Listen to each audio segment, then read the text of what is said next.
नमस्कार शेतकरी मित्रांनो, आपण ज्ञानेश्वर दादा यांच्या शेतात आलेलो आहे आणि प्रत्यक्ष तुम्ही बघू शकता की किती सुंदर अशी झाडं जगवलेली आहे. दुष्काळी पट्टा म्हटलं तरी वावगं ठरणार नाही अशा क्षेत्रामध्ये ह्या माणसाने हाय डेन्सिटी प्लांटवर काम करायला सुरुवात केली. आणि प्लांटवर काम करायला सुरुवात करत असताना पहिल्यांदा झाडं लावली 1,500 आणि त्याच्यातली 1,000 झाडं डुकरांनी खराब करून टाकली. म्हणजे त्याच्यातली झाडं उरली नाही आणि तरी माणसाने हार मानली नाही आणि हार न मानता परत बाग उभी केली आंब्याची. आज आपण जालन्यामध्ये आहे आणि खूप चांगलं स्वागत केलेलं अतुल दादा असतील, ज्ञानेश्वर दादा असतील, आम्ही सगळेजण एक टीम म्हणून काम करत आहे आपल्या ग्रुपला. आणि त्याच्यानंतर आपण वेगवेगळ्या ठिकाणी जाऊन अभ्यास करायची का गरज आहे, तर हे मला समजलं की इथली जमीन चे प्रकार आणि त्याचबरोबर उपलब्ध पाणी ह्या गोष्टींचा ताळमेळ साधून छाटणी तंत्रज्ञान पण वेगळ्या पद्धतीने करायला पाहिजे. इथं आल्यावर लक्षात आलं, कारण आपल्या इथं रेड सॉइलमध्ये आपण 1.5 फुटावरच्या कटिंग घेतो. तर आता इथं आल्यावर ज्ञानेश्वर दादांनी पण मला एक वेगळी गोष्ट दाखवली की ह्या जमिनीमध्ये ब्लॅक सॉइल्ड आहे, थोडी सँडी सॉइल आहे.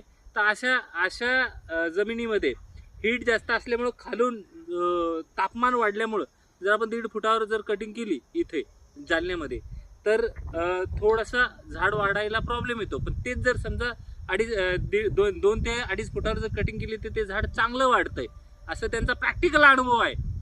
तर अशाच पद्धतीने वेगळ्या ठिकाणी जाऊन मला का शिकावं लागतंय, काच भेटी द्याव्या लागतात. बरेच लोक म्हणतात तुम्ही एका ठिकाणी प्रशिक्षण घेतात. मी एका ठिकाणी प्रशिक्षण घेत नाही, मी अशा ठिकाणी जाऊन बघतो, विविध ठिकाणी अभ्यास करतो आणि अभ्यास केल्यानंतरच त्या बागा सेट कशा करायचं हे आम्ही ठरवतो. आता इथं एक गोष्ट अजून लक्षात आली, पाण्याचं दुर्भिक्ष असताना मातीमध्ये किंवा पाण्यामध्ये क्षारांचं प्रमाण आहे ते पानांवर जाणवतंय.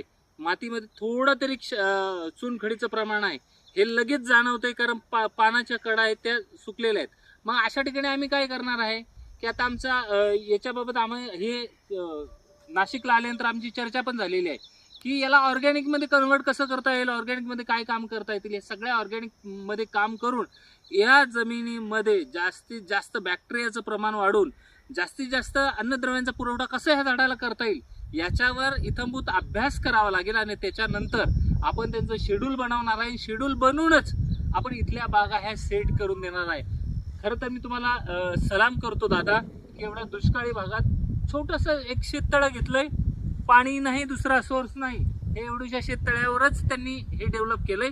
आणि भविष्यात खूप सुंदर अशी ही बाग पुढच्या 3 वर्षात खूप सुंदर अशी बाग होईल. आणि पुढच्या 2 वर्ष झालेले आहेत, 3ऱ्या-4थ्या वर्षी यांचं जेव्हा उत्पादन येईल तेव्हा परत मी व्हिडिओ तुम्हाला काढून इथं टाकेन की जालन्यामध्ये कमी पाण्यामध्ये किती सुंदर असं आंब्याचं उत्पादन घेता येऊ शकतंय आणि घेऊ शकतो. याचं जिवंत उदाहरण ज्ञानेश्वर दादा असतील. आता दादाच्या बागेला आता आपण पुढे जाऊन भेट देणार आहे. मग इथलं आपल्याला डायरेक्शन समजलं, इथली सँडी सॉइल समजली, तर याच्यानंतर आपण सगळं ऑर्गॅनिकवर काय काय याला द्यायचं आहे याचं शेड्यूल यांनी मला कालच माती परीक्षेचे रिपोर्ट दिलेले आहेत. ते सगळे एकत्रित करून आपण त्याच्याबरोबर शेड्यूल बनवून आपण फिक्स याचा प्रोग्राम करू दादा. आणि त्याच्यानंतर ही बाग नक्कीच चांगल्या पद्धतीने 100% येईल आणि तुम्हाला लाखोत ही बाग कशी उत्पन्न देईल याचं जिवंत उदाहरण तुम्ही या भागातला ठराल. धन्यवाद. जय महाराष्ट्र, जय बळीराजा.